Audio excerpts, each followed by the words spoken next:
Hi, I'm Amy. 3 years ago, I married James Peterson, convinced I found my happily ever after. He was charming, successful, and seemed to put our relationship first.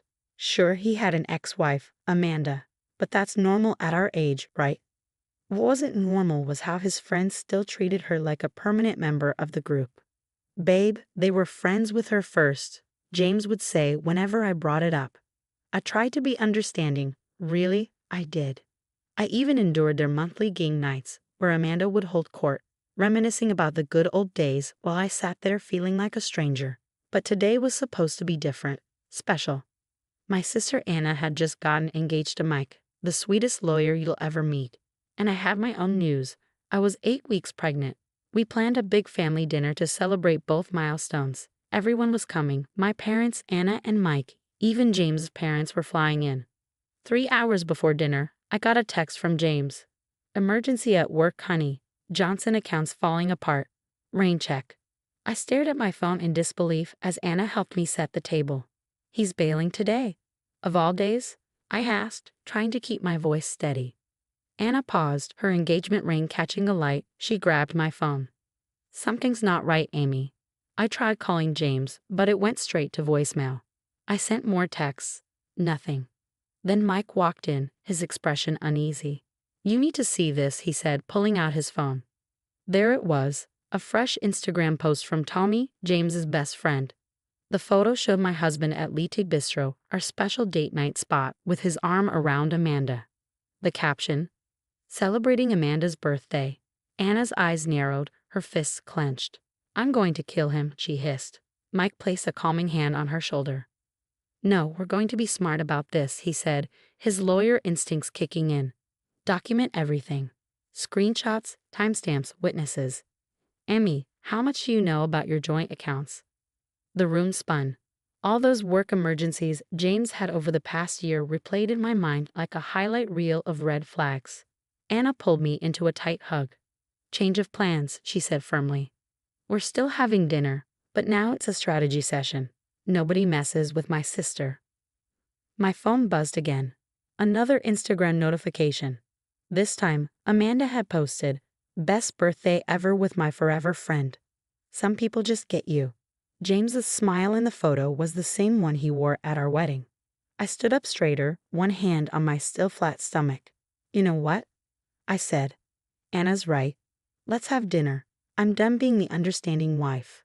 If James wants to play games, he's about to learn I'm not the pushover he thinks I am. Mike nodded approvingly. And you've got the best legal mind in the city on your side. Pro bono. For the first time all day, I felt a flicker of strength. James had chosen his ex-wife's birthday over our family celebration. Fine, but choices have consequences. The family dinner transformed into a war council. Anna and Mike stayed late, helping me piece together a timeline of James's work emergencies. A disturbing pattern emerged. Every one of his absences coincided with social media posts from Amanda's inner circle. Start with the phone records, Mike suggested, handing me a glass of water instead of the wine I desperately wanted. As your lawyer, I advise full documentation. I logged into our phone carrier account, something I hadn't done in months. The evidence hit me like a punch to the gut. Hundreds of texts and calls to Amanda, some lasting hours, most during his supposed late nights at the office. I need air, I muttered, stepping onto the balcony. As I leaned on the railing, I spotted Tom, one of James's coworkers, pacing in the parking lot below. He looked up, caught sight of me, and gestured urgently. I'll go with you, Anna insisted, but I waved Anna off. I needed to handle this myself. Tom, James's most reliable and morally upright friend, was pacing nervously in the parking lot. Amy, I can't keep quiet anymore, Tom blurted as soon as I reached him. His hands trembled as he pulled out his phone. James has been moving money around. He asked me to help him hide some transfers from you, said it was for a surprise anniversary gift. But I saw the accounts today. He's been funneling money to Amanda for months. My legs wobbled as I leaned against the railing. How much? Almost $40,000, Tom confessed. She's trying to start a business, and James is secretly backing it. Back upstairs, I showed Mike the evidence. His expression darkened as he scrolled through Tom's phone. This changes everything, Mike said, his tone icy. He's misappropriating marital assets. Emmy, I hate to ask, but document everything, I interrupted, my voice firmer than I expected. Every lie, every dollar, every betrayal.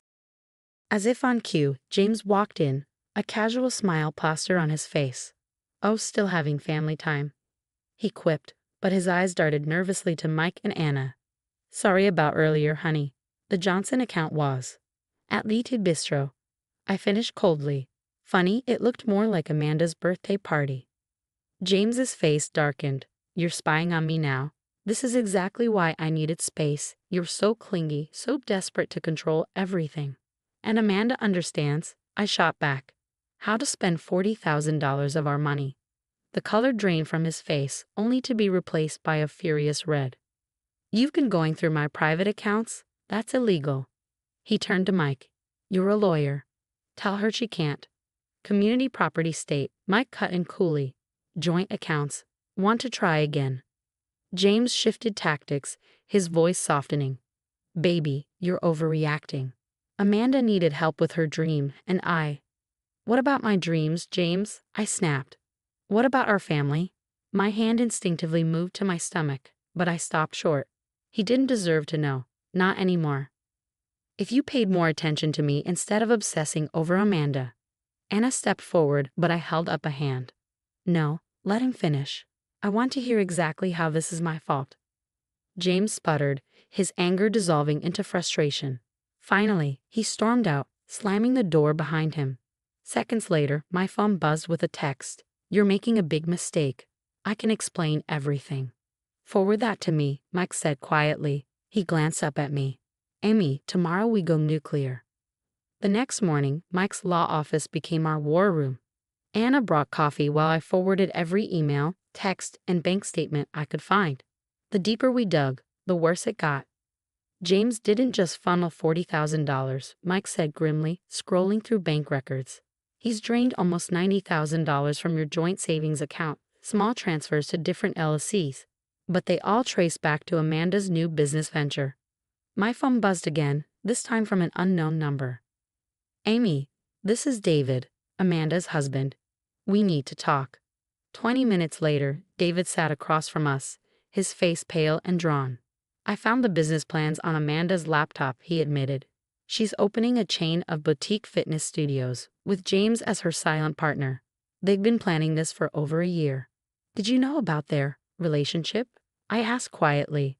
David hesitated. I suspected something. But what I didn't know was that they're planning to announce their partnership at the Children's Hospital Charity Gala next week. Amanda's on the planning committee. James is bringing his business partners to secure more funding. Anna leaned forward, her eyes narrowing. The same partners who don't know he's been diverting personal funds. Exactly. David's smile was thin and sharp. I have tickets, so does half of corporate Atlanta. Mike's fingers flew across his keyboard. Amy, how would you feel about making a presentation of your own? The gala was everything you'd expect. Crystal chandeliers, champagne fountains, and enough diamonds to rival a jewelry store. I spotted James immediately, charming his business partners with Amanda glued to his side. Ready? Anna whispered, squeezing my hand. I nodded and glanced at David, who was stationed at the audiovisual booth. As Amanda took the stage, he gave me a thumbs up. Thank you all for coming tonight, Amanda gushed, her smile dazzling. I'm especially excited to announce a new business venture that will revolutionize the fitness industry in Atlanta, with the backing of an amazing investor. The screen behind her flickered. Instead of her glossy presentation, bank statements, text messages, and photos of secret meetings filled the screen. Every bit of evidence meticulously documented. What is this? One of James's partners demanded, standing abruptly. James, isn't that your company's investment account? James lunged for the podium, panic etched on his face. This is a mistake. No, I said, stepping forward and speaking clearly into a microphone. The mistake was stealing from our marriage to fund your affair. The room erupted. Amanda's face crumpled as her mascara streaked down her cheeks. James's business partners huddled together. Phones were out, faces furious, and through it all, the evidence continued scrolling on the screen. Mrs. Peterson, James's senior partner, approached me, his expression grim but professional. We'd like to discuss this further, privately, of course. I smiled calmly. My lawyer has all the documentation ready. As security escorted James and Amanda out, Anna pulled me into a tight hug. You did it. The aftermath of the gala was swift and spectacular. By the next morning, James's partners called an emergency board meeting. By noon, he was suspended, pending investigation. By evening, his company shares were frozen. The divorce papers are ready, Mike said a few days later, sliding a stack of documents across his desk. And given the evidence of financial misconduct, we're in a strong position. What about Amanda? Anna asked, handing me my now regular ginger tea for morning sickness. As if on cue, my phone lit up with a news notification. Amanda's fitness studio investors had pulled out. David had filed for divorce, and her society friends were quickly distancing themselves. Her Instagram, once a carefully curated gallery of her life, had vanished, replaced by frantic, private messages begging for understanding. Later, James's voice message played. Amy, please. We can work this out. I'll pay back every cent. I'll get therapy. Don't do this to us. I deleted it without hesitation. Instead, I opened my family group chat. Dinner at my place tonight.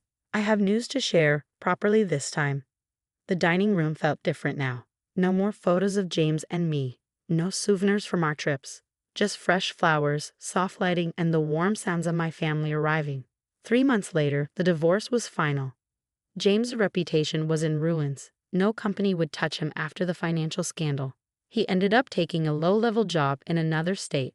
Amanda's studios never opened, and her divorce left her with nothing but regrets.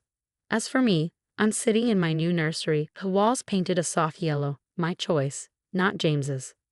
Anna is fussing over my baby bump, already planning to spoil her future niece or nephew. My real estate business is thriving, partly thanks to James's former partners who now prefer working with me. And James and Amanda. They tried dating officially, but it lasted only 2 weeks before they turned on each other, blaming one another for their downfall. It turns out their perfect understanding couldn't survive reality. I've stopped thinking about them. I'm too busy being happy. Because sometimes the best revenge isn't just exposing the truth. It's living your best life while karma does its work. What would you do if you discovered your spouse spent $90,000 of your joint savings to fund their ex's business? Would you expose them publicly like Amy or handle it quietly? If you enjoyed Amy's journey from betrayal to triumph, don't forget to hit that like button and subscribe for more real-life drama and revenge stories.